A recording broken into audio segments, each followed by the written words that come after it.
একবার ঈদের স্বামী কাপড় দিতে পারে নাই, রাগ হয়ে গেলাম, আমি বিদায় তোমার সংসার করতেছি, অন্য কেউ হইলে তোমার সংসার করতো না, বলে কিনা?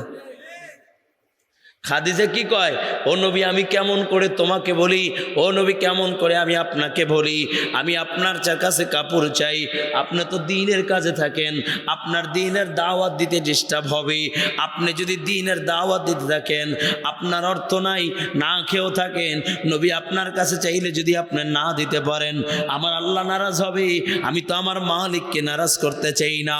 ও পর্দার আমার আম্মা যান, ভালো করে শুনেন, আল্লাহ তাআলা যদি আল্লাহ তাআলার পরে কাউকে যদি সিজদা দেওয়ার জন্য বলতো, তাহলে প্রত্যেকটা মেয়ে লোককে তার স্বামীর কদমে আল্লাহ সিজদা দেওয়ার জন্য বলতো, ঠিক কি না? এই জন্য মা বোনরা যারা আছেন, স্বামীর মনে কষ্ট দিলে আল্লাহ তাআলা নারাজ হয়ে যায়।